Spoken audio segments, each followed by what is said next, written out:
Добрый день, дорогие гости. Христос воскресе. Да, последняя у нас встреча в этом учебном году, потом летние каникулы. Встретимся снова, по-видимому, в сентябре. Сегодня тема у нас паломничество.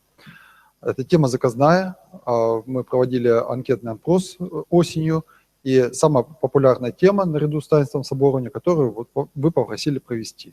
Поэтому по вашей просьбе накануне летних каникул как раз кто-то, может быть, куда-то собирается, в поездки, в паломничество, в святые места, поэтому поделюсь сегодня своими мыслями по этому поводу. Наша беседа будет разбита на 3 кусочка. Первое – это обзор богословский, то есть что такое паломничество по своей сути, какое оно имеет основание в Священном Писании, небольшой обзор истории его, это все первый блок.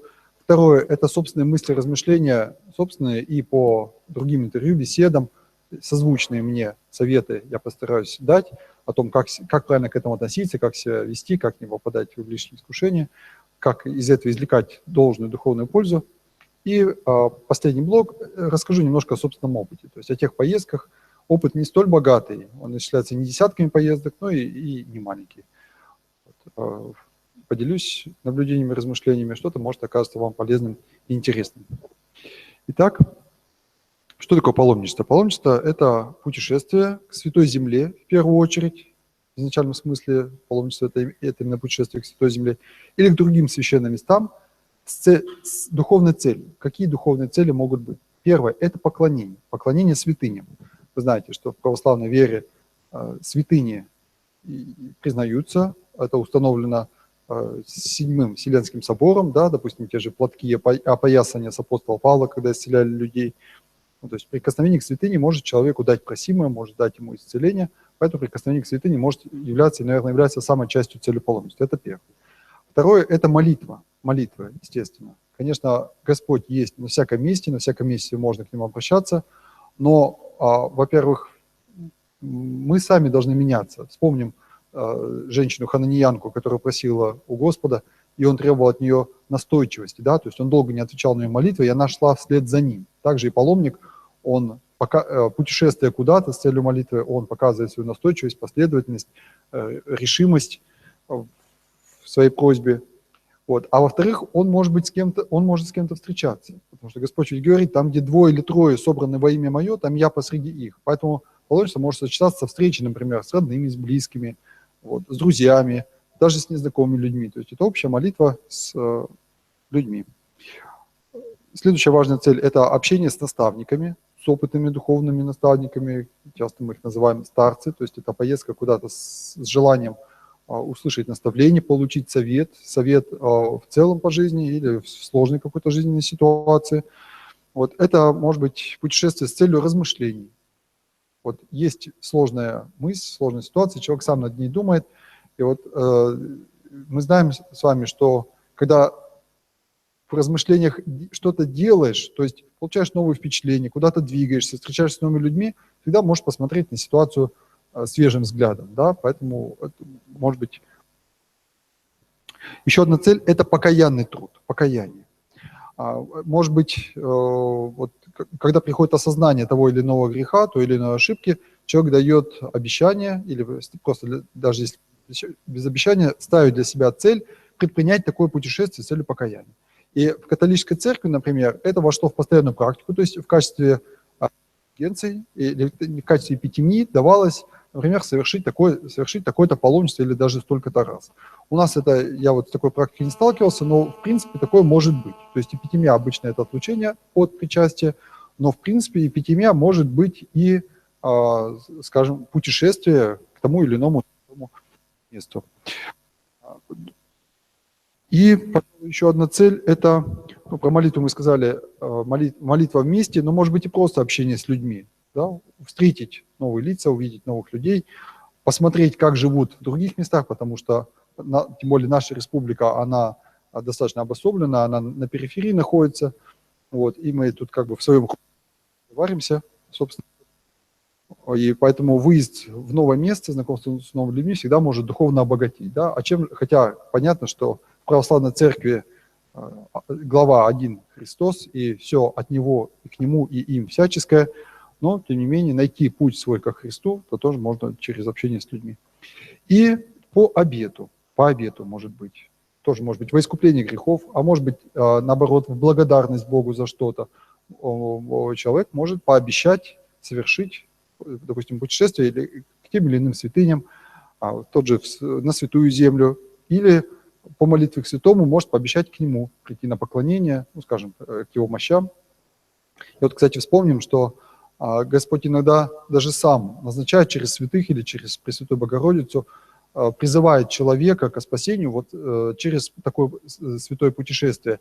Это одна из, может быть, самых ярких историй, это икона «Неупиваемая чаша» в городе Серпухове. Да? Вы знаете, что человек, который страдал недугом алкоголизма, ему было явление, видение о том, что ему надо совершить вот туда путешествие. И хотя у него не было никаких возможностей, не было сил, здоровья, но тем не менее он после нескольких дней, превозмогая боль, отправился в путешествие, и чем дальше он двигался, тем легче ему становилось, и в конце концов он получил просимое. То есть он достиг этой иконы, причем там, в том монастыре они не знали, он получил исцеление от своей страсти, и сегодня это место один из объектов популярного паломничества в России. Если посмотреть в целом на историю человечества, то путешествия к святым местам были известны очень давно и известны во многих духовных практиках, во многих религиях, не только в христианстве. Они были известны в языческих культах, это путешествия к храмам языческим, к особым местам, допустим, к рощам, к высотам, к прорицателям, тем же самым. Об этом, кстати, в Библии можно прочитать, упоминаются такие сюжеты. В Ветхом Завете, в иудейском народе, это были путешествия к Скинии, путешествия в Иерусалимский храм. Вы знаете, да, когда Скиния уже находилась, Скиния Завета в Иерусалимском храме, раз в год на праздник Пасхи все иудеи приходили, и которые имели возможность, они приходили на поклонение. Это пророк Илия, который идет к горе Хариф, идет 40 дней, да, для того, чтобы встретиться с Господом. Это пророк Моисей, который водит народ еврейский 40 лет по пустыне, тоже не случайно водит для очищения, для приближения к Богу, для изжития тех старых обычаев. И поэтому можно сказать, что паломничество это тоже ведь, это, сказать, временное приобщение к такому к монашескому образу жизни. Да? То есть оставление не только домашних удобств, но и вообще, так сказать, вступление на путь, ну, можно сказать, временного безденежья даже, особенно когда раньше странники, это мы сейчас паломники путешествуем на удобных автобусах, на самолетах, а ведь раньше люди отправлялись в странничество, и на Святую Землю ходили люди тоже пешком. И человек, идя пешком, он прощается с родственниками, потому что не знает, вернется ли он, будет ли он живых, а тогда опасности были очень, очень многочисленные, не только духовные, но и физические. Как он обойдется с деньгами, то есть, может быть, он останется и вовсе без средств. Он расстается с супругой или супругом, то есть лишает себя и супружеского общения. То есть это такое временное вступление на монашескую стезю. Ну и вспомним еще Авраама, который тоже был гостеприимен, он принимал странников. То есть тогда вообще странничество и странноприимство было весьма почитаемой добродетелью, как должно быть и сейчас. В Новом Завете мы видим, что святое семейство тоже совершает паломничество в Иерусалим, и 12-летний отрок Иисус тоже с ними путешествует. Видим паломничество у апостола Павла, еще по ветхозаветному обряду, хотя и он апостолом был уже Христовым, а тем не менее совершал ветхозаветный ритуал. И, кстати, само даже его вот это путешествие, когда он шел в Дамаск для того, чтобы вязать христиан, арестовывать их, это ведь тоже поход, да, вроде бы за Бога он шел, но еще не понимая, что против. И тогда на пути ему встречается Христос. Именно на пути. Это тоже важный символический образ. Христовые походы были своеобразным паломничеством с целью освобождения святынь, с целью поклонения им. А в других религиях самое известное, наверное, это хадж у мусульман. Считается, что человек должен хотя бы один раз в жизни совершить вот это паломничество в Мекку или в Медину. Вот. И есть даже целое общество взаимопомощи, там, где человеку, там, где считается добродетелью оказать помощь нуждающимся для совершения вот такого путешествия. Ну и, как ни странно, на Востоке, это тоже очень распространено, например, в Индии, у буддистов, оказывается, очень почитаются святые места, реликвии, все, что связаны, ну, скажем, вот, с жизнью Будды. Вот, они их тоже с удовольствием посещают, и не только буддисты, и в Непале, на Тибете и во многих духовных восточных практиках это распространено. Особое, конечно, развитие в христианстве получают путешествия на Святую Землю после IV века, когда святая равноапостольная Елена обрела Святой Крест Господень. А в то время Иерусалим уже не был городом Иерусалима, он назывался Элия Капитолина, то есть был языческий город там, на этом месте стояло капище, то есть языческий храм. И после этого люди стали туда массово притекать. И вот в житии преподобной Марии, преподобной Марии Египетской, мы встречаем одну из самых ярких историй о том, как она отправляется на корабле вместе с другими паломниками, которые едут на Святую Землю, едут в храм гроба Господня, как она пытается туда зайти, и она не может. Да? И вот она тогда встречается с Богом. Вот вроде бы у нее любопытство, нет еще покаяния, но тем не менее она идет. То есть она не отвергает Бога. Живя во грехе, она не отвергает Бога, а хочет к нему прикоснуться. И вот так, через запрет войти в храм, она все-таки встречается с ним и становится святой, которую мы каждый раз почитаем в Великом посту. Вместе с тем мы в церковном предании, в православном предании встречаем и некое противодействие даже, или, так сказать, умерение, смягчение ревности к паломничеству. Допустим, Григорий Низкий выступает против, потому что проявляет излишнее любопытство, искушений возникает много, он пишет против паломничества.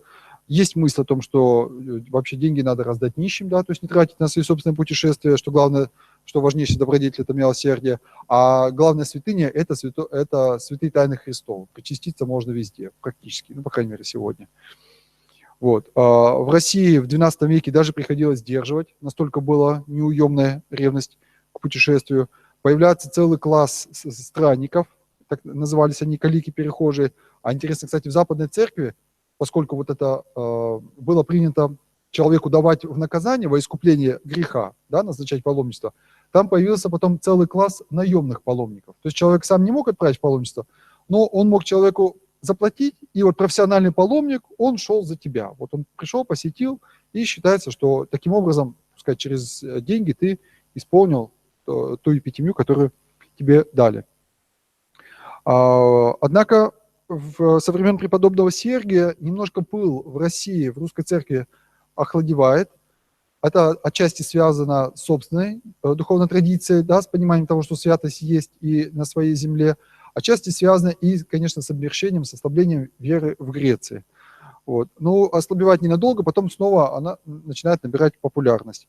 Вот. В XVI веке, например, выходит одно из самых известных сочинений по этому поводу. Сейчас я найду его название. Это «Хождение Трифона Коробейникова», XVI век, самое известное сочинение. В интернете можно его найти. Вообще, кстати, сочинений средневековья и древних очень много о совершении паломничества, совершении путешествий. Если вы захотите, сможете их прочитать.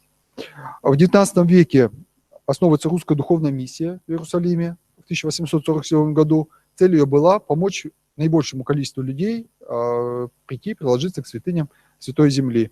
В 1882 году с этой же целью основывается Императорское православно-палестинское общество. И вот к 1914 году до 12 тысяч человек в год достигало число паломников на Святую Землю. Очень много, мне кажется, немало, да, даже по сегодняшним масштабам. Это получается в день, ежедневно более 30 человек. Достаточно существенная цифра для тех лет.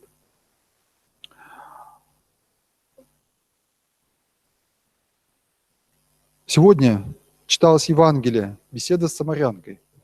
И как раз она задает вопрос, а где надо поклоняться? В Иерусалимском ли храме или на горе Горизим? И Господь говорит, что наступает время, когда будете поклоняться Богу в духе и истине, ибо Господь ищет таковых, кто поклоняется Ему в духе и истине. То есть не само место поклонения имеет значение принципиально, да, а то, как человек поклоняется. Я хочу подчеркнуть, что это не отменяет идеи паломничества, идеи путешествия, это, наоборот, возводит ее к более духовному, к более чистому, к более правильному отношению. Что смысл не только в том, чтобы куда-то прийти и к чему-то прикоснуться, а в том состоянии души, в том состоянии духа, в том состоянии своего отношения к Богу, которое нас с Ним и соединяет. Паломничество можно разделить на однодневные по продолжительности, то есть путешествие одного дня, близкие от 2 дней до недели и дальние, то есть неделя и более.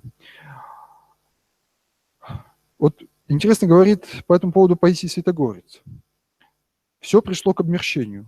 Какую пользу можно получить, направляясь в духовное место и видя там великое мирское бесчинство? Чтобы все это пошло на пользу, надо быть очень сильным человеком. Отчасти справедливые слова. Действительно, мы иногда едем в святое место, мы ожидаем там найти покой, благодать, тишину, но мы же не одни такие, кто хотим прикоснуться к святыням. Там мы, наоборот, встречаем толпы людей, мы встречаем сутолоку, суету, давку, неразбериху, иногда и грубое отношение, да. Мы ожидаем увидеть там людей духовно просветленных, погруженных в молитву, а наоборот, служители того храма или того монастыря, они вынуждены, чтобы принимать паломников, они сами находятся в такой вот суете, и желаемого мы не обретаем. Так как святой Паисий говорит о том, что можно получить это, можно найти покой, но для этого надо быть очень сильным человеком. То есть не надо ждать, что это будет, что так легко это все преподнесется, или что достаточно вот только доехать до такого-то места, и сразу наступит просветление. На всяком месте владычество Его, благослови душа моя Господа. Да, мы поем в Псалме 102.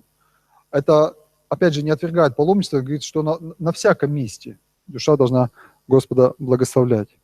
Вот в Лествице есть тоже интересная цитата по поводу странничества. Странничество есть отлучение от всего с тем намерением, чтобы сделать свою мысль неразлучной с Богом. То есть мы отлучаемся от всего земного, чтобы мысль свою сделать неразлучной с Богом.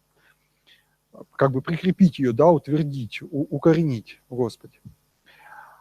Блаженного Августина можно еще вспомнить.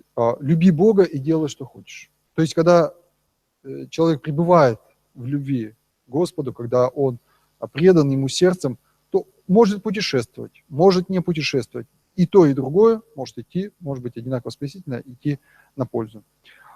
Вот. О направлениях паломничества мы начали говорить. Это, конечно, в первую очередь, это святая земля, то есть это величайшая святыня христианства, это сам храм гроба Господня. Это следующее по популярности, по важности, это, наверное, монастыри. Чаще всего у нас в России это Соловки, Ивеевский монастырь, да, где почивают мощи святого преподобного Серафима. Это Оптина пустынь, это Троица Сергиева, конечно же, лавра, и Ходьковский монастырь, там, где почивают мощи родителя преподобного Сергия, Киево-Печерская лавра, Псково-Печерский монастырь, Валаам, Александро-Свирский монастырь, ну и дальше список можно продолжать. Из зарубежных самые известные места это Афон, Италия, Бари, сам Рим, в котором находится, хоть и в католических храмах, находится много христианских святынь. Это Сербия, это гора Синай и многие другие. Ну и не будем забывать, что у нас здесь, на нашей земле, в Коми-земле, также немало святых мест. Это, и, конечно, и храмы, в том числе славные своей истории. Это монастыри, Ульяновский, Кылтовский, Вотчинский, Печорский, Скоропослушнический. И это святые источники, как, например, в селе Иб, это наставники. Наставники, то есть люди с большим духовным опытом, которым тоже, как известно, едут наши верующие, наши прихожане, едут иногда даже из всей республики для того, чтобы посоветоваться, получить наставление от определенного человека. Или вот, например, вопрос отчиток. Вот. Вы знаете, что не каждому священнику дана возможность, дано право совершать отчитки, совершать изгнание злых духов. Вот. А у нас в епархии таким правом обладает всего лишь несколько человек. Естественно, чтобы к такому человеку попасть, тоже, к такому монаху тоже надо совершить немалое путешествие. Вот еще хотел бы зачитать одну цитату святого Паисия Святогорца. «Все ищут покоя, но покой приходит к нам изнутри. Те бедняги, что паломничают от одной святыни к другой, хотят найти Христа, в то время как Христос находится возле них. Имея возможность найти Его без труда, они утомляются и в конечном счете не находят Его. Человек по-настоящему духовный не получает покоя от шатаний и любований разными достопримечательностями. Они для тех, кто страдает, потому что помогают им немного забыть свое расстройство. Человек духовный, имеющий божественное утешение, не нуждается в подобных вещах». Вот. То есть, мне кажется, эту мысль следует понимать так, что во-первых, надо избегать вот шатаний и стремлений, ну, как бы коллекционировать, да, то есть набирать больше, да, впечатлений и мест, где я побывал. Вот, и тем более коллекционирование вот материальных свидетельств там, где к чему ты приобщился. Вот. И помни, что самое главное, что паломничество – это средство. Это средство. Это такое же средство, как молитва, как пост, как присутствие на богослужении. Это средство для достижения Святого Духа. Оно может быть спасительно, как и любое средство, да, если оно ведет человека к соединению с Богом. Оно может быть просто нейтрально, то есть не приносить ни пользы, ни вреда, не спасительно, а может приносить и вред. И в этом плане мы должны с вами различать, собственно, паломничество и туризм. Вот духовный туризм и паломничество, чем они различаются? Паломничество человек стремится погрузиться в себя. В туризме, наоборот, он уходит от себя, чтобы погрузиться в мир. В паломничестве мы уходим от мира, чтобы погрузиться в себя для встречи с Богом. В туризме мы уходим от себя и погружаемся в мир для того, чтобы соединиться с внешними впечатлениями. А само слово паломничество, кстати, я должен был в самом начале сказать, происходит от слова, если точнее, по-латински пальма. Пальма, то есть это пальмовая ветвь. Раньше стремились на Святую Землю попасть люди прежде всего на праздник входа Господня в Иерусалим, да, за неделю до Пасхи, ну и по возможности побыть до самого Святого Дня Пасхи. И тогда была эта традиция брать пальмовые ветви в ознаменовании того, как люди встречали Христа в то самое воскресенье накануне его восстания из мертвых. Вот. И пошло название паломник, потому что люди, уезжая домой, они брали с собой эти пальмовые ветви на память, и так вот оно и закрепилось. И по-другому еще паломников называют пилигримы. Пошло от латинского peregrinus, чужеземец или странник. Это вот богословские основания и краткий обзор истории паломничества. Теперь мне хотелось бы поделиться своими мыслями, соображениями, советами о том, как правильно совершить это путешествие, чтобы оно было не во вред и чтобы оно было не в суе. То есть, чтобы оно было не напрасно, чтобы оно принесло определенную духовную пользу. Советы, ну и просто свои размышления. Паломничество – это жертва. Жертва, то есть то, что мы отдаем, от чего мы отказываемся ради приобретения чего-то, ради приобретения духовного. Есть такой закон, есть такой духовный закон в людях. Чтобы что-то получить, надо что-то отдать. Отдай кровь и получи дух. Да? Знаем такую библейскую истину. Мы отдаем время, мы отдаем силы, мы отдаем возможность общения с близкими людьми для того, чтобы приобрести. И вот это надо понимать, и на эту жертву надо идти. То есть надо сознательно идти и принимать определенные неудобства, тесноту, некомфортные условия проживания, передвижения, питания, быть готовым идти пешком, быть готовым уставать, нарушить привычный режим и распорядок дня. Вот кто-то, например, привык днем поспать, для кого-то это обязательно, да, может быть, от этого придется отказаться. Кто-то просто любит подольше подремать, тоже в этом придется себе отказывать. У кого-то есть свои вкусовые предпочтения. Во всем этом будет жертва. И чем больше ты жертвуешь, тем больше у тебя возможностей для духовного роста.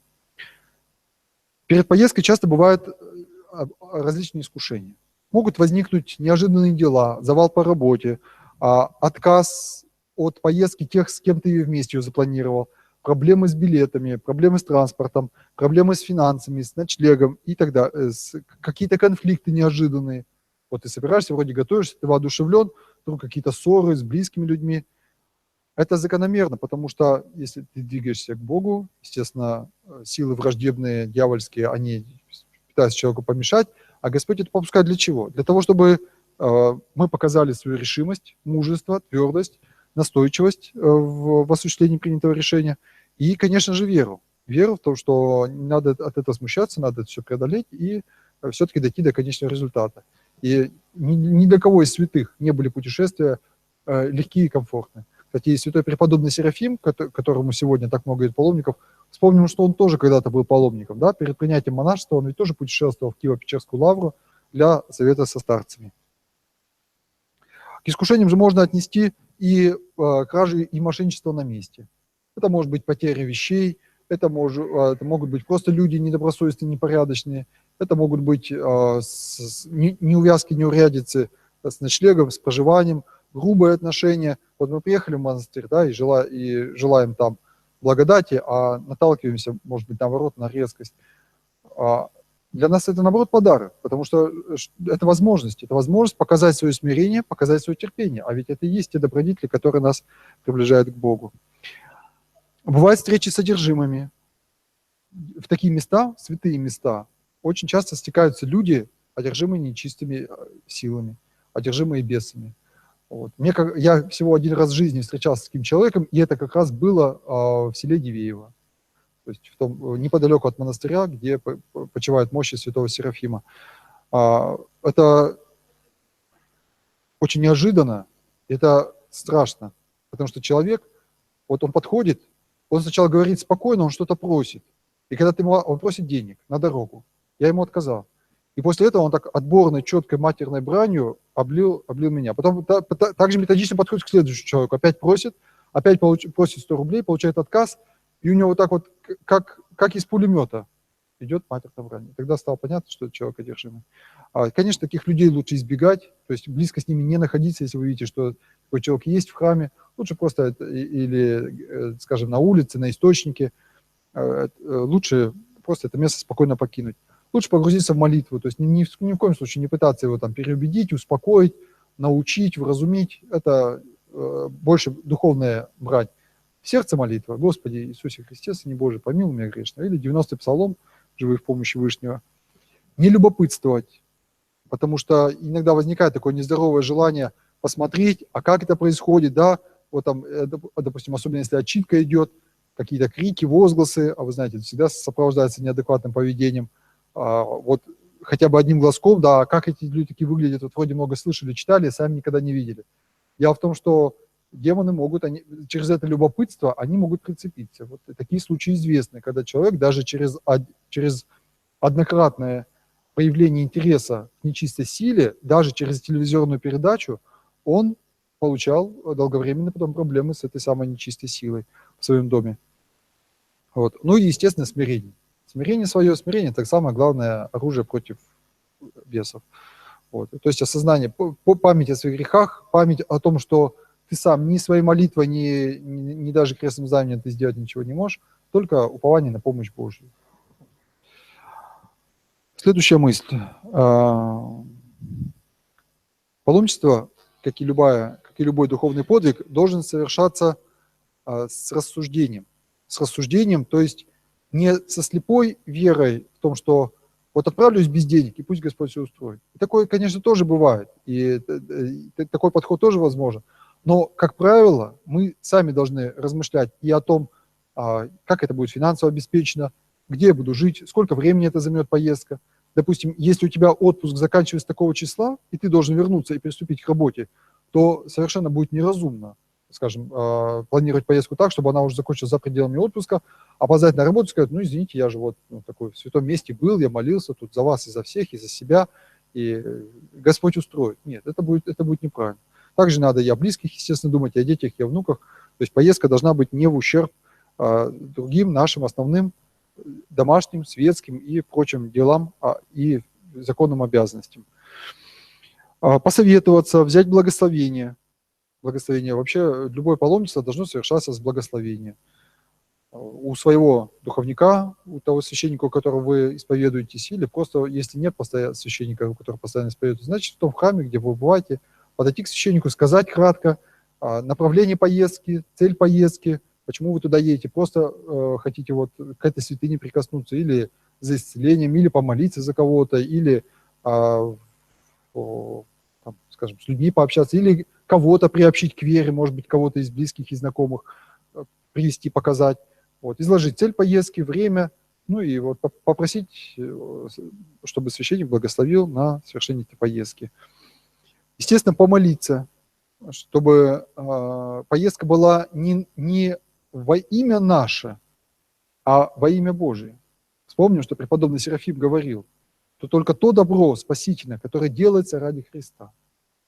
И часто бывает так, что мы добро внешнее и даже духовные подвиги мы совершаем иногда ради похвалы, иногда ради тщеславия, ради славы людской, иногда ради какого-то внутреннего счета, ради такой своеобразной коллекции, иногда как заслуги. То есть мы думаем, что перед Богом можем получить заслуги, вот скажем, поклонами, да, или совершением поездки. Вот я что-то сделал, значит, я уже обязательно грех искупил. Или я вот перед Богом имею такое дерзновение, теперь Он мне должен. Это неправильный ход мысли. Мы перед Богом никаких заслуг не имеем. Поэтому надо помолиться, чтобы поездка была во славу Божию, чтобы Господь прославился через нее в вас, в вашей жизни, чтобы Он вам открылся, чтобы Он дал просимое, если это полезно, если это нужно, чтобы Он открылся вашим близким, если они тоже к этой поездке как-то причастны.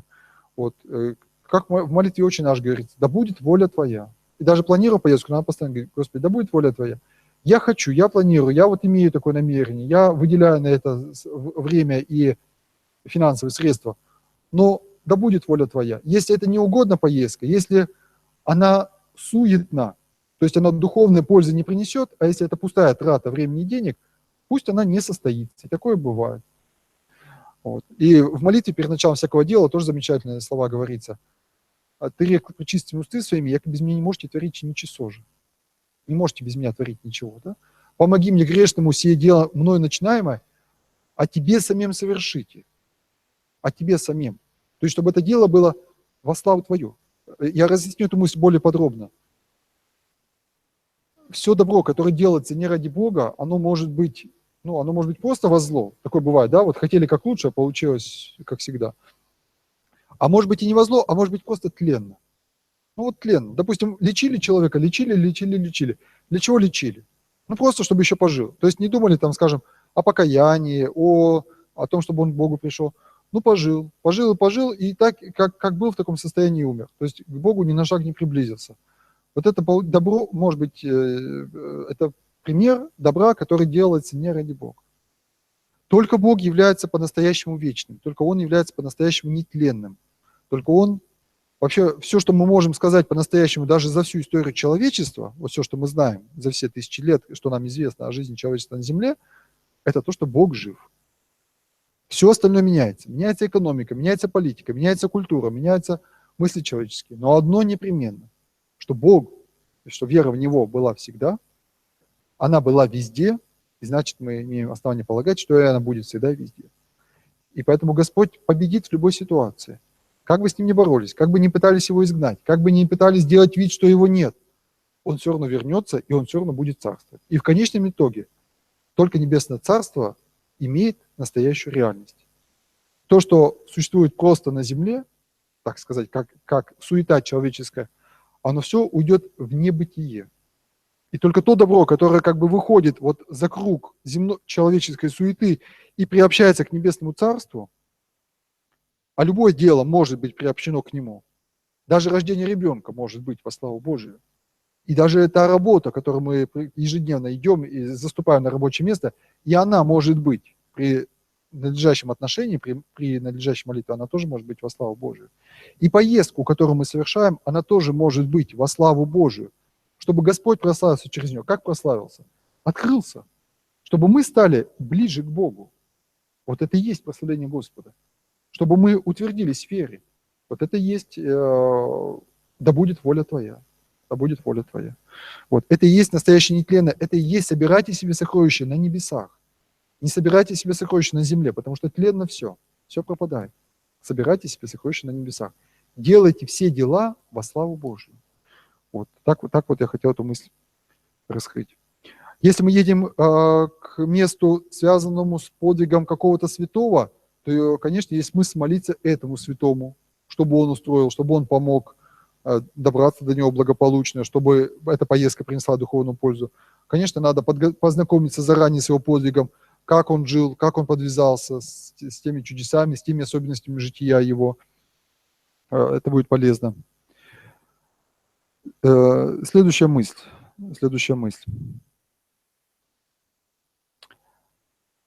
Главная цель поездки и вообще всей нашей жизни – это спасение. По-другому – это стяжание Святого Духа. Еще один синоним – это возрастание в любви или вере. Это все об одном и том же. Это приближение к Богу. Оно дается через добродетели. Те добродетели, которые у нас есть, они нас и приближают к этому состоянию.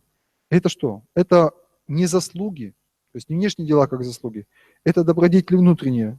Подвиг, жертвенность, терпение, снисхождение к людям, самообладание. Я сейчас буду приводить примеры вам, если эти мысли непонятны, они будут более близки. Трезвомыслие, терпимость в общении с другими. Это и есть путь к спасению. То есть не толкаться в автобусе, не бояться, что вот, допустим, трапеза, раздают еду, что ты опоздаешь или что тебе не хватит. Не толкаться в очередях к мощам или за святой водой. Помнить, что Господь говорит: на кого воззрю? Только на кроткого и смиренного, трепещущего словес моих. Он смотрит на наши сердца.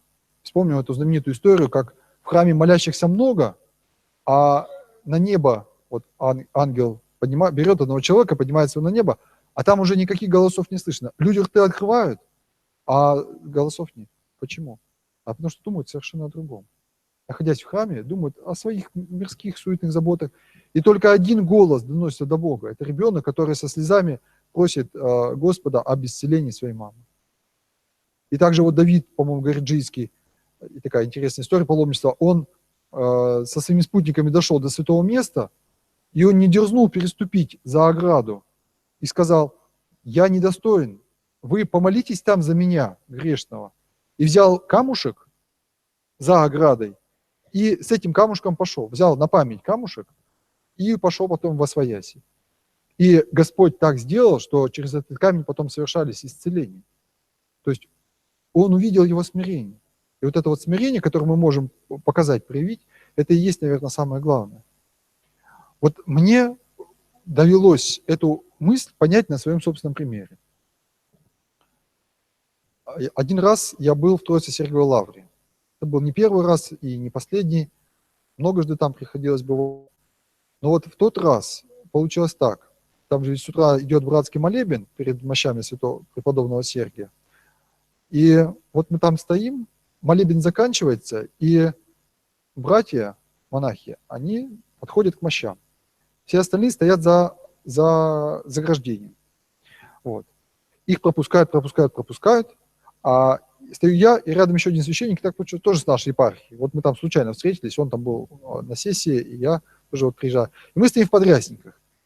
И когда вот уже последний монах заходит, я тоже делаю шаг и говорю: отец такой-то, пойдем тоже. Ну, мы же тоже, мол, в подрясниках, то есть нам тоже можно. Вот.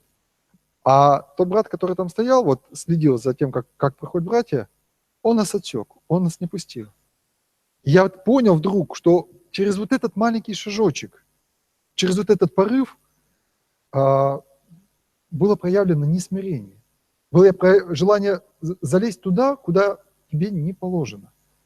Можно было постоять, можно было смириться. Вы понимаете, вот в таких мелочах на самом деле мы встречаем Бога. Мы видим, какие мы есть и какие мы должны быть. Или еще вот например, еще один пример. Но, я уже вам рассказывал как-то, как это было прошлым летом, на праздник Преображения Господня, да, какие прекрасные слова довелось сказать о человеке как образе Божьем, о том, как надо видеть в каждом человеке Спасителя, да, как его чтить и благоговеть. И буквально через полчаса дается ситуация, когда пьяного мужчину выволакивают из машины, оставляют его на земле, и я фактически ничего не сказал и никак этому не воспрепятствовал, и потом только спохватился. Так вот же был человек. Почему же ты не проявил вот эти самые слова, почему же ты не осуществил? И также вот несколько недель назад тоже была конференция, были стефановские чтения, я тоже выступал с докладами, тоже говорил вот о духовном, о нравственном преображении республики в том числе. Вот. И потом сразу другое мероприятие, и мне надо быстро идти. Я вот выхожу с этих стефановских чтений, и со мной заговаривает по пути одна женщина. Она специально приехала на эту конференцию, она мне задает вопросы. Но я вот так спешу, и я не могу вот остановиться и с ней спокойно поговорить. Хотя время немножко позволяет. Она продолжает задавать. Я стою и жду, пока этот разговор закончится. Раздражение внутри растет, потому что я боюсь опоздать. И только когда мы вот потом уже разошлись, я думаю: Господи, ну Вот же, перед тобой стоит человек. Ну, прояви к нему внимание. Отложи ты какие-то суетные дела, успеешь ты, пройди с ней до ворот, выслушай внимательно все, что она хочет у тебя спросить, ответь на вопросы, какие можешь. На какие не можешь, запиши телефон, перезвони, потом напиши. Но покажи ты внимание вот к человеку, который сейчас стоит перед тобой. Самый важный, самый главный человек – это тот человек, с которым ты сейчас разговариваешь. Не надо тебе ехать куда-то далеко, чтобы встретить Бога. Вот тебе Господь пришел в образе вот этого твоего близкого, который что-то от тебя хочет. Но в данном случае задает вопросы, или милость у тебя просит, или просто внимательного, заботливого, ответственного отношения. И потом, когда мы уже разошлись, мне тоже так стыдно, но потом, к счастью, она написала по электронной почте, у меня была возможность ответить ей и попросить прощения за то невнимание, хотя она и не обратила на него. Вот, не обиделась, по крайней мере, не сказала. Вот. И в таких мелочах, и в поездке, я хочу подчеркнуть, мы можем встретиться с Господом. Именно в таких мелочах. Кто первый ступит на ступеньку автобуса? Вот есть там удобные места. Ты побежишь на это удобное место, или ты уступишь другому человеку, который ты может быть в третий раз уже к этому источнику едешь, а он может быть первый, а он может быть старше тебя, а он может быть более немощной, и так далее, и так далее. Уступи, вот у тебя возможность встречи, и ты получишь больше благодати. Как у нас шутит один опытный священник, говорит, не толкайте, не ругайтесь, когда стоите в очереди за святой водой, иначе она перестанет быть святой. Это, конечно, образно, святая вода не перестает быть святой, она всегда станет святой, но мы от нее можем святость не получить, если толкаемся и ругаемся. Вот это я хотел сказать. Мы должны помнить, что Господь и святые угодники жили в тесноте, что Христос не имел где головы подклонить, жизнь свою так провел. И поэтому, когда нам выпадет возможность потрудиться, поголодать, может быть, лишний часик, да, подождать, уж не по неделю ведь голода речь идет, а просто, скажем, обед немножко задержался, да, или автобус сломался, надо пешком пройти, или просто что-то отменяется. Вот у нас как раз есть возможность немножко уподобиться Господу по-настоящему. Не как в магазине прибежать и поклониться, прикоснуться к той святыне и получить от нее благодать, а уподобиться именно в этом физическом труде и в аскетике. Следующий момент, который я хотел сказать, это благодарение. Мы часто просим, планируем, желаем, путешествуем, совершаем какое-то дело, но важно не забывать благодарить. Благодарить, как благодарить? Конечно, благодарить словами. Исполнение всех благих Ты, Иисусе Христе Боже мой, да, исполни радости, веселья, сердце мое. Есть более длинные, более пространные благодарственные молитвы, которые надо читать во всяком маленьком деле. Вот день прошел, доехали до места, поблагодарили. День прошел, поблагодарили. Служба прошла хорошо, пришли, постояли, исповедовались, причастились, поблагодарили. Встретились с тем человеком, ради которого ехали.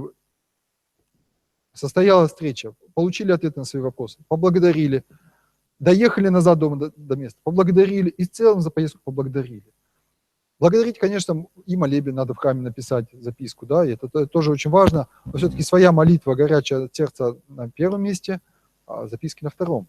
Потому что я был как-то один раз в паломнической поездке в другом регионе, и потом в конце экскурсовод как инструкцию озвучивает всем. Может быть, люди были не воцерковлены, поэтому так было важно сказать. Он говорит, не забудьте подать молебные, благодарственные записки с молебном о благополучном окончании паломнической поездки. Я к ней потом подошел в конце и сказал, говорю, вы хорошо сказали, это правильно, но надо было сказать, не забудьте сами помолиться, поблагодарить Господа. А еще ведь мы благодарить должны не только запиской или даже словами, благодарить Господа всей жизнью. Всей жизнью. Вот когда поездка состоялась, а каждое путешествие – это действительно впечатление на всю жизнь, оно запоминается.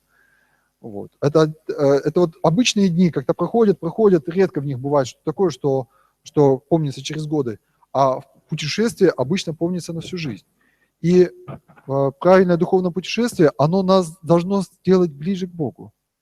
В плане, скажем, в целом доверия, да, надежды на Бога.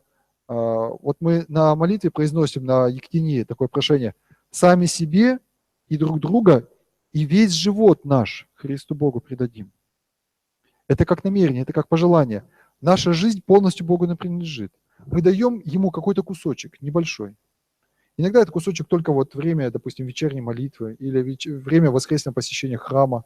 И потом этот кусочек иногда расширяется больше, да, мы говорим, да, Господи, твои не только молиться хорошо, а вот, допустим, и посты соблюдать тоже хорошо, да, значит, и в пище мы тоже дали Богу пространство действовать, да, в нашей жизни. А потом, скажем, мы понимаем, что и работа наша при должном отношении, при желании исполнять заповеди, она тоже клеится более успешно, более хорошо. И опять, и вот этот кусочек, значит, стал еще пошире, да? Место Бога в нашей жизни. И вот в результате путешествия это место должно стать больше. Тот процент, та пропорция нашей жизни, которую мы действительно посвящаем Богу, мы готовы жить по Его воле, она должна стать больше. А конечный итог – это полное смирение, полная жизнь по воле Божьей. К этому очень сложно прийти. Это и есть, собственно, святость. Вот жизнь по воле Божьей полностью, до смерти, это и есть святость. И вот если путешествие положительный вклад в этот процент несет, мне кажется, его цель исполнена. И это наше благодарение, что мы Господу больше доверяем. Мы Ему больше даем возможности действовать в нашей жизни. Вот это благодарение. Конечно, это помощь другим. Помощь другим. Сам съездил, значит, поделись этой радостью. Может быть, кто-то хочет услышать. Может быть, кто-то хочет, но не имеет возможности, и ты в следующий раз станешь ему спутником, а может, станешь спонсором, да, поможешь, какую-то часть затрат возьмешь на себя, чтобы и там другу, подруге, родственнику помочь съездить в это святое место. Следующее, что я хотел сказать, что чудеса бывают. Чудеса, конечно, и исцеление, и преображение, и даже видимые, особенно с маловерующими, особенно с человеком, который вот идет, но он еще от Бога далек. Вот верующим Господь, наоборот, дает немного, редко балует, а неверующих или маловерующих, вот чудесами, особенно в таких ситуациях, даруют больше. Ну, вспомним, опять же, преподобную Марию Египетскую, да, вспомним апостола Павла. Но главное чудо, которое всегда совершается с человеком, это покаяние. В широком смысле. Покаяние не как только плач о своих грехах, а покаяние как открытие новых духовных перспектив. Всегда человек может покаяться. И даже когда он, казалось бы, уже исповедовался за все свои грехи. И вот в этом состоянии открыть в себе новые перспективы, открыть в себе больше потенциал любви, доверия, терпимости, это тоже покаяние. Это тоже покаяние. И это самое главное чудо. Ну и, конечно, это касается тех людей, которые, может быть, вот пришли поглазеть. И такое тоже бывает. Вот интересная история была, как-то в Вере печаталась, да, как девушка там поехала на корпоратив за город, и там был храм, и они туда полупьяные все, ну не полупьяные, а просто вот так между этими возлияниями, значит, зашли в этот храм, вот, и там парни решили похреститься ради смеха. Она говорит, и я с ними тоже за компанию, но, говорит, мне стало жалко священника, он так с такой искренностью убеждал нас в вере, говорит, мы ничего не верили, но чтобы его не обижать, я решил похреститься. И вот там рассказывается история, как она потом пришла к Богу по-настоящему. Вот. Это вот и есть чудо, когда человек вроде бы и не хотел напрямую, а вот раскаялся, пришел, вдруг стал. Ему жизнь открылась его. Мы ведь не видим своей жизни, не видим своих грехов. И вот когда своя жизнь откроется, и ты поймешь, что надо быть, и можно быть, и нужно быть другим, это и есть чудо. Очень большая опасность возникает забегаться. В святом месте всегда начинается такой вот мандраж. Везде успеть, и туда, вот еще и к этой иконе подойти, ой, вот надо и еще раз подойти, и потом, ой, давайте еще раз на службу сходим, а вот еще, может, в то место успеем сбегать. Само по себе это неплохо. Но вот то настроение, то состояние, которое в человеке от этого возникает, вот это вот успеть купить, отметиться там, сфотографироваться здесь, приложиться вот сюда, оно может очень легко настигнуть. Вот прошлым летом мне пришлось испытать такое чувство. Мы были в Дивеево, там поразительные были воспоминания, я сейчас об этом чуть попозже скажу. Но после этого мы поехали в Муром. Вы знаете, он там недалеко, там можно заказать поездку. Ну, в автобус мы не попадали, мы специально на 4 человек заказали машину. То есть нас с утра забрали, и целый день вот водитель нас отвез и в Муром, и в Арзамас. Но то, что за один день мы пришли к концу одной службы, Потом зашли в другой храм, потом в третий монастырь, положились к одной иконе, а вот еще это чудотворное, да, и мы ей поклонились. А вот еще эти святые мощи, а потом и туда, и туда, и туда. И к концу дня в душе пустота, духовная пустота. Вот возникло ощущение беготни по магазину, чего-то не успеть. Вот это вот желание хапнуть и убежать. И, знаете, такое вот острое чувство, что святые, они создавали эту святость, они стяжали ее святость, вот эту святость. Вот, допустим, Юлиания Лазаревская, так, Юлиания, так, боюсь ошибиться сейчас ее прозвищем, святая праведная Юлиания, которая там пребывает в городе Муроме, там еще, кстати, мощи преподобного Илья Муромца, вот читаешь ее житие и понимаешь, что для того, чтобы приобрести святость, она не бегала, не носилась по святым местам. Она святость приобретала в самой себе. А вот мы пытаемся от них получить то, что уже сделано. А Святой Серафим говорил, стяжи дух мирен. То есть сам создавай. Учись у других, конечно, и приезжай, и черпай, но больше всего создавай сам. Вот это острое чувство тогда пришло. То есть такая опасность есть, я хочу вас о ней предупредить. И следующая мысль – это про рассказы. Рассказывать надо о поездках и о впечатлениях, и о тех мыслях, которые там возникают. Но, во-первых, не всем. Не всем. Тем, кто готов слушать. Вот вы сегодня пришли, естественно, вы готовы слушать, и вы слушаете внимательно, и вы сопоставляете со своим опытом, поэтому я могу рассказывать. Бывает так, что люди слушать не готовы. Вот один раз мы возвращались тоже из поездки, и нас это поразило. Это был второй всего в жизни опыт паломничества. И мы вот так вот, выезжая из такой православной среды, мы вдруг погружались в среду неверующих людей. И мы как бы по инерции, да, вот по этой такой, по любви, в которой только что пребывали, вроде бы со всеми на одном языке разговаривали, мы пытались вот родственникам все вот это вот выплеснуть, поделиться, рассказать, своим восторгом поделиться, святую воду дать, и вот такую, и такую, и такую. И не сразу поняли, что мне это неинтересно, не хотят об этом слушать. Вот. Поэтому надо относиться с вниманием и с благоговением к другому человеку. Если он не хочет слушать, значит, ему рассказывать не надо. И рассказывать надо не обо всем. Потому что есть такие вещи сокровенные, которые совершаются вот между тобой и Богом. И ты чувствуешь, что это ваше личное, это не надо выносить куда-то скажем, ну, может, очень близкому человеку, родному человеку, духовно близкому человеку можно сокровенно поделиться, но не всем. Быть готовым к тому, что в поездке встретятся люди менее знающие или сомневающиеся. То есть, может быть, надо будет своим опытом делиться, говорить о вере, где-то о церковных правилах, да, о порядках. Может быть, даже где-то и замечания сделать вежливые, такое тоже бывает. Ну, где-то в гостинице, допустим, да, или в каком-то разговоре, если чувствуете, что проповедуется какая-то ересь, что-то явно противоречащее православной вере, значит, наш долг не молчать.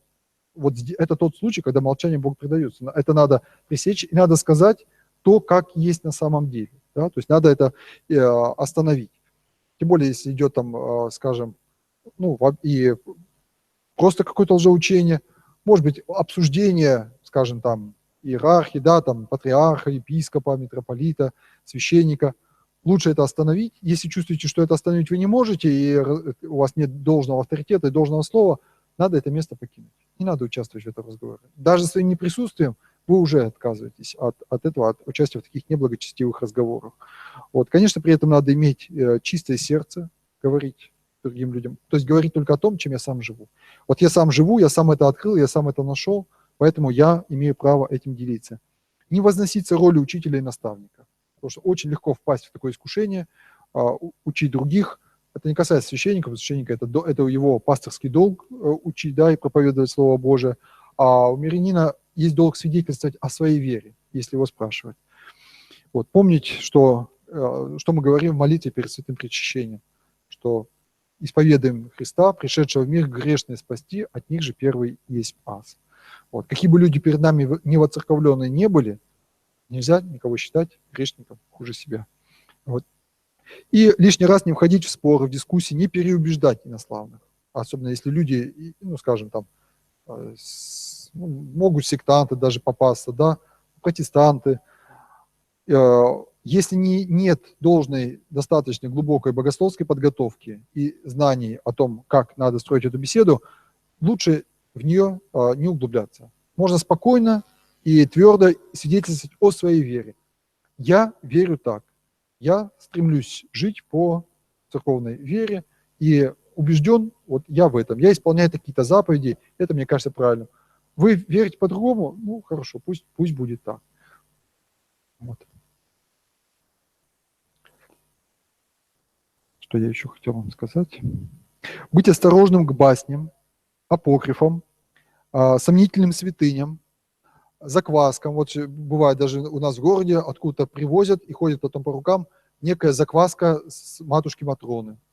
Это лжесвятыня. Такими вещами пользоваться нельзя.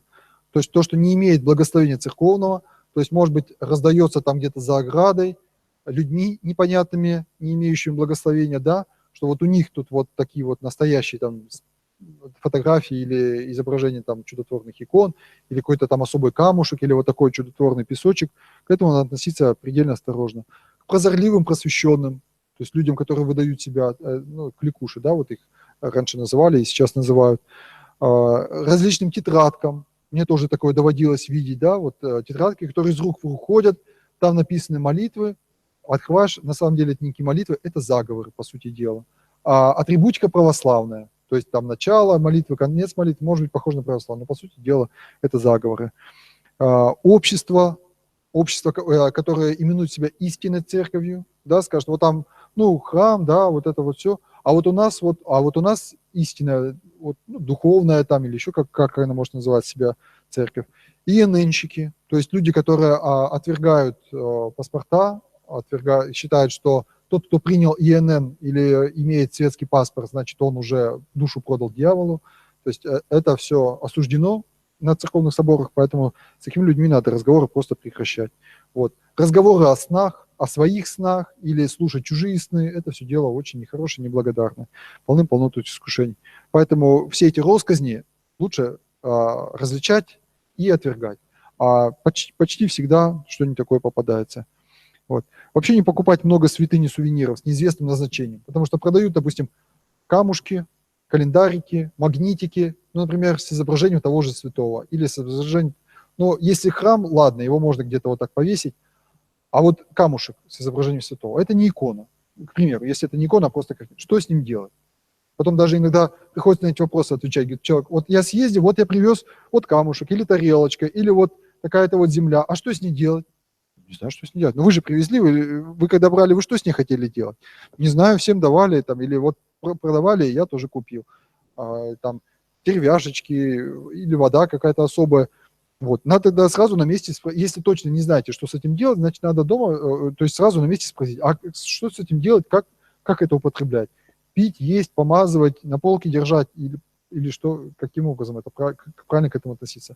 Искушений с этим возникает немало. Особенно, когда возникает вот этот мандраж, купить побольше, купить на всех.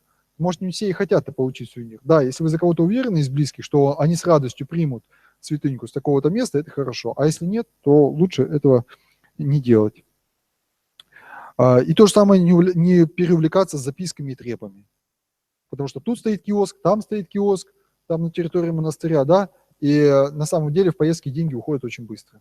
Мне доводилось даже видеть такое, что девушка ездила в поездку, ее увлекли там иконы, продают дорогие иконы. Она потратила на них все деньги, ей этого показалось мало, она взяла их в долг, она вернулась без копейки денег и с долгами за эти иконы. Ну так, вот ей разрешили там, чтобы она потом уже переводом за них рассчиталась. И она тут очень огорченная пыталась эти иконы реализовать. А стоимость у них очень высокая, они там сделаны на серебре, там несколько тысяч. Я не знаю, как помочь-то? Ну, попробуй, если кто-то возьмет, то хорошо, если нет, зачем так неосмотрительно относиться? Конечно, икона – это святыня, но это же не значит, что надо все деньги и в долг иконы покупать, а потом не знать, на что жить. Это будет неразумно и неправильно. Вот. И вообще помнить, что великие святыни есть в наших храмах. Вот у нас, допустим, в храме в нашем епархиальном управлении по Бабушкина 20 у нас стоит ковчег со святыми мощами. Если вы к нему подойдете и почитаете список тех святых угодников, мощи которого почивают в этом ковчеге, то вы удивитесь. Далеко не во всех российских храмах и в монастырях есть такие святые мощи. Там и Иоанн Богослов, и опытинские старцы все. Пожалуйста, приходите, прикладывайтесь. Но почему-то нам всегда кажется, что если вот обязательно куда далеко поедешь, вот там это вот то. А вот здесь как-то нет пророка в своем отечестве, да? Как-то не верится, что вот святыня, она вот здесь. Но это же слишком близко. Там икона, например, тоже это Троица-Зырянская, подарок патриарха. Вот поэтому надо местными святынями не пренебрегать и с верой к ним приступать. И еще раз подчеркну, что величайшая святыня – это святые тайны Христовы. Выше святыни нет, и выше способа соединения с Богом на земле не существует. Вот. Кстати, путешествие всегда желательно сочетать с говением, да, то есть с покаянием и причащением, чтобы это не превращалось только в туризм, только в лицезрение. Вот. Я помню, один молодой человек, сейчас он уже сам священник, тогда он еще был мирянином, и он с таким большой радостью сказал, что вот когда они были на Святой Земле, за неделю трижды причащались. Вот это хороший опыт, да, то есть в обычных условиях, может быть, так не сделаешь, нет такой напряженности, такой собранности в духовной жизни, и повода нет, все какие-то дела затягивают, а там все, ты отрешен, то есть семейные дела, рабочие дела, вот они отложены. Ты можешь, если тебе дозволяется, то есть пост минимальный, да, или вовсе его отсутствие, как священник благословит в связи с путешествием, пожалуйста, причастие, никому не возбраняется. Трижды в неделю это вовсе не запредельная какая-то чистота. Вот, мне кажется, поездка всегда с этим должна сочетаться. Избегать неверия и суеверия. То есть две крайности. Или впадать в цинизм такой, да, то есть, ой, вообще это все ничего не надо. То есть я вот такой вот духовный, ни к чему не прикладываться не буду, есть никуда не буду. Это будет неверие, цинизм. Ну и суеверие, то есть излишняя беготня за всем. Это будет две крайности, между которыми надо найти золотую середину. Осторожно жертвовать деньги, особенно с нищим, если они имеют особенно вид пропоиц. Им вообще деньгами жертвовать не благословляется, ну, по крайней мере, у нас здесь. Да и, как правило, не рекомендуют им жертвовать деньгами. И люди с ящиками. Часто в местах паломничества присутствуют люди, которые собирают на монастырь, скажем, там, с другой местности, там, с Украины, с Белоруссии, с Донбасса, еще откуда-то. Вот. У такого человека обязательно должно быть благословение от своего епископа или там игумена, кому он подчиняется. Это должна быть бумага, и она должна быть у него с собой. Он ее должен по первому требованию показать, от чего имени он собирает деньги.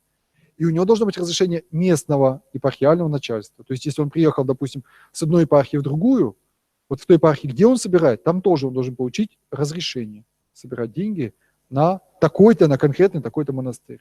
Вот. Поэтому, если не хотите спрашивать бумаги или сомневаетесь, лучше воздержаться, потому что это может быть обычное мошенничество. Сейчас даже недавно бумага по епархии о том, что некие люди, которые представляются, скитаются по и, пользуясь православной лексикой, православной одеждой там, и так далее, мошенническими целями вымогают в медикаментах, в деньгах, там, в жилье, в транспорте и так далее. Вот. Быть осторожным со словами «сильная». Мы говорим, сильная икона, сильное место, сильный источник, сильный храм, сильный батюшка. Вот. Это может быть очень субъективно. Лучше, я бы просто такого слова посоветовал бы просто избегать. Можно сказать, опытный священник, да, это более объективно. Там 2 года служит, менее опытный, 22 года более опытный, да, это понятно. Древний храм, это тоже понятно, да. Источник посещаемый, более посещаемый, менее посещаемый. А уж сильный он или менее сильный, это уж, мне кажется, дерзновение, на которое мы не имеем права. Также слова энергетика, аура, это не православные слова. Они могут отражать тот правильный смысл, но лучше этими словами не пользоваться. Также слово «намоленный». Тоже это очень субъективная оценка. Намолено это место или менее намолено. Так сказать, много людей приезжают, да, много молятся. А намолили они его или нет, мне, по крайней мере, этот термин не совсем понятен. Вот. И я приближаюсь уже к концу своего выступления. Вот то, что хотел рассказать из этих советов. По поводу старцев хотел сказать.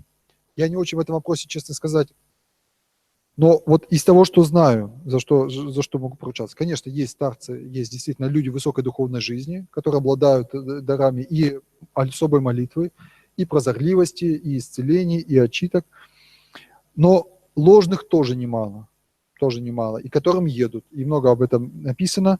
Одно из обязательных условий старца – это его церковность. То есть это должен быть человек церковный. И по заповедям, да, знающий, соблюдающий святые каноны. Если это священник, ну, человек в священном сане, значит, он обязательно должен быть официально назначен храму, иметь благословение от там, епископа, митрополита и так далее, вот в данном месте служить. За кого бы он, но если это священник бродячий, скажет, что его там согнали с места, что вообще там в церкви благодати нет, а вот это вот настоящий подлинный батюшка, бегите от таких за 3-9 земель. Вот. Еще я хочу сказать, что результат посещения старца может быть неожиданным. Мы ждем, что он решит наши проблемы так, как мы хотим, а он может дать совет, который может быть кардинально противоположен. То, чего мы не ожидаем. Я конкретный пример приводить не буду, вот, но такое бывает. И о слову сказано, вот ты пока не приехал, ты как бы, и не знаешь этого пути, и он для тебя закрыт. А вот уже лежит эта ответственность. Не то, что тебя заставляют обязательно вот это исполнять, но ты потом не можешь сказать, а я этого не знал, а мне никто и не говорил. Вот тебе уже сказали. То есть это больше ответственность, к этому надо быть готовым. Вот. Больше молиться и думать самому, потому что Господь нам дал свободу и дал нам пастырей. Господь не так захотел, чтобы там был 1 или 2 святых человека на всю страну, и чтобы все у них только получили окормление. Он дал нам наших пастырей, приходских священников и монахов, у которых мы можем получать советы. И в обычных житейских ситуациях, не экстраординарных, мы должны делать это именно на месте, доверять Божьему промыслу, доверять тем книгам, которые мы читаем, доверять своим мыслям разумным, правильным, взвешенным, и, естественно, больше молиться. Вот. И последнее, что я хотел про старцев сказать, что настоящий старец, он ведет людей не к себе, он ведет людей ко Христу. Вот если священник, монах, отшельник людей ведет на небо, возводит их к Богу, приводит их к покаянию, это больше шансов, что это старец действительно благодатный, который действительно ведет их к Богу. Если вокруг него возникает какая-то истерия, вот он сам обожествляется, да, ставится как непререкаемый авторитет, и вот вокруг него вся вот эта круговерть вертится, то очень может быть, что это ложный старец. То есть он привязывает людей к себе. Вот. И последний совет, который я хотел сказать, что не только пользоваться готовым, но и потрудиться самому. То есть если едете в какое-то святое место, и тем более не на один день, а иногда даже и на один день, найдите возможность, попросите, спросите, а чем можно помочь. Особенно в крупных монастырях всегда дают такую возможность. Или на кухне, или в саду, или там в храме. Вот. Потрудиться возможность есть. И даже небольшой труд, даже если вы часик там, скажем, у подсвечника постоите, или там дорожку подметете, или картошку поможете почистить, он на самом деле может дать больше радости, больше, так сказать, даже запомнится на всю жизнь, больше, чем там многочасовые хождения, переходы, посещения и коллекционирование икон чудотворных, у которых ты побывал. Вот когда мы были в Дивеево вот этим минувшим летом, у меня одно из самых сильных впечатлений осталось как раз от этого. Вот мы были на службе, рядовая служба, будничный день, а там каждый день причащается по 300, по 400 человек. Даже в будничные дни, не праздники, не посты, каждый день. Вот. И так получилось, что служба уже заканчивается, и все разошлись, и вот остается там достаточно много еще людей, 30 или 40 человек, и так получается, что их надо исповедовать. Вот. И мне говорят, вот давай. То есть я взял разрешение, я там участвовал тоже в службе, и вот эта радость от того, что можно потрудиться для монастыря и для этих людей, вот которые стоят и жаждут. Многие из них были в первый раз вообще на исповеди. Многие не очень воцерковленные, там второй, третий раз исповедовались. Были люди, можно даже сказать, высокой уже духовной жизни. Вот. Но вот эта радость потрудиться во славу Божию для этих людей, вот она мне запомнилась, наверное, как одно из самых впечатлений вообще от той поездки. Хотя довелось видеть много что.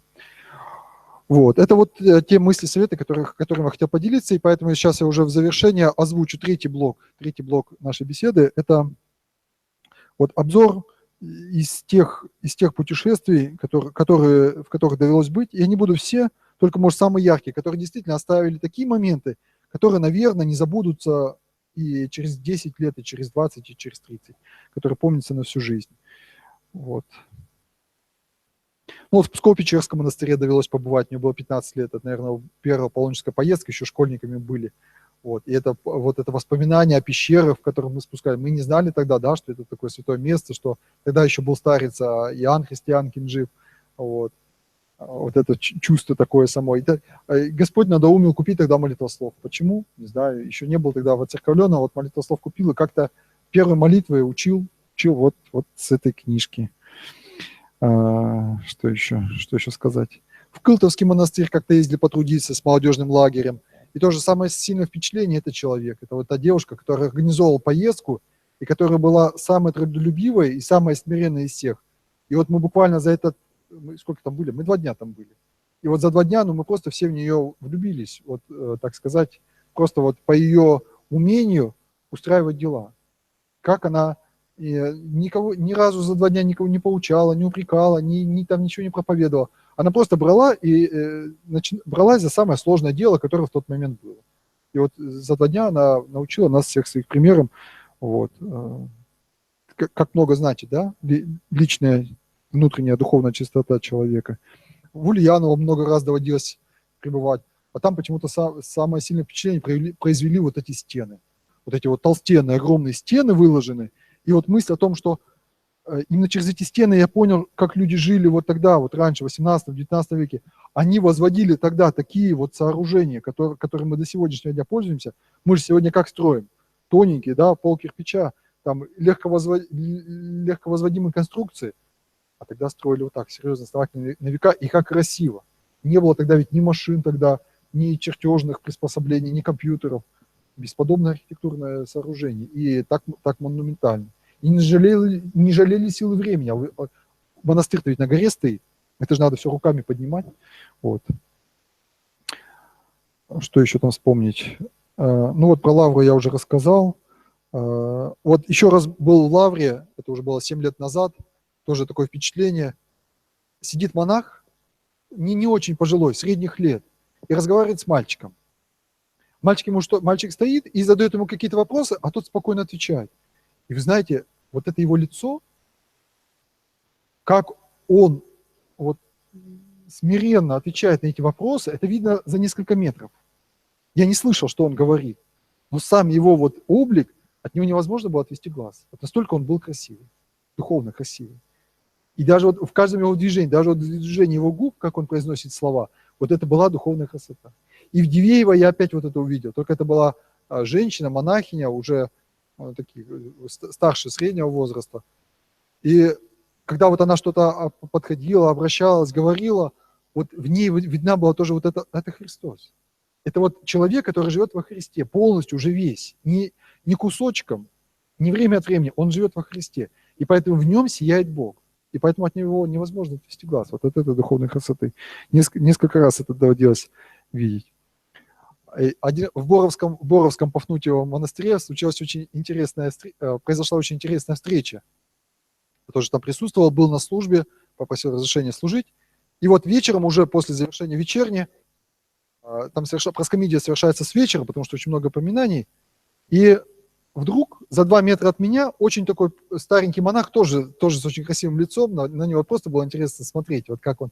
Вот он мог ничего не говорить, но то, что он смирен, это было видно по нему. И он вдруг спрашивает у своего соседа, не ко мне обращаясь, он не знал ни меня, я не знал его, он не знал, что мы приехали с севера, но он спрашивает у стоящего рядом с ним, слушай, говорит, а какая вообще вот она морожка? Ты когда-нибудь ее видел? А какая она на вкус, морожка? Вы понимаете, а мы приехали к родственникам, у нас там в Боровске живут родственники, и мы с собой привезли вот такую вот малюсенькую баночку морожки. Я к нему подхожу, говорю, отец такой-то, не знаю, как его зовут, я вам завтра служба, я вам принесу эту морожку.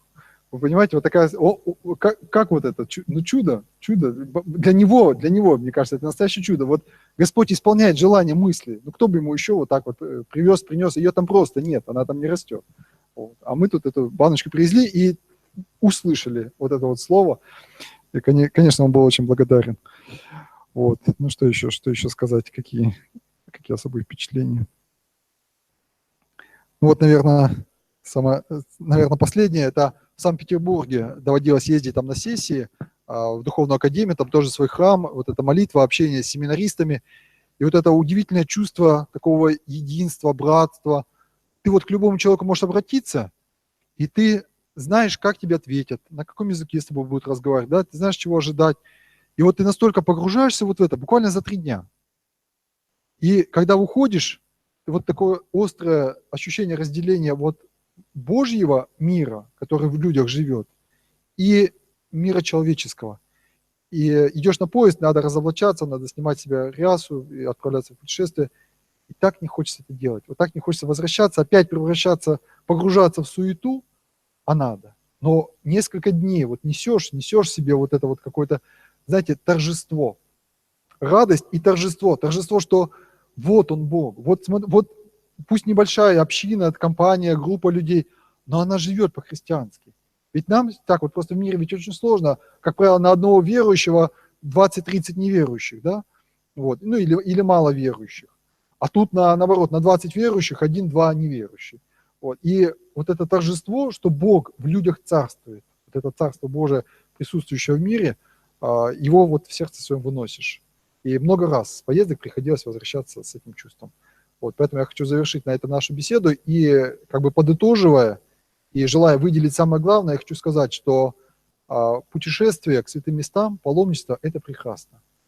Но самый главный путь человека – это путь к Богу. Самая главная встреча – это встреча с Богом. И очень часто она встречается в лице близкого человека, через знакомство, через общение с другим человеком. Поэтому путешествие можно считать правильным, удачным и спасительным, если в нем вот этот путь удался, и вот эта встреча с Богом, с человеком и с самим собой, она состоялась. Вот это я и хотел вам рассказать. Благодарю вас. Если есть какие-то вопросы, высказывания, комментарии, то можете поделиться. А? Ну, может быть, вопросы, а потом фильм так немножко для...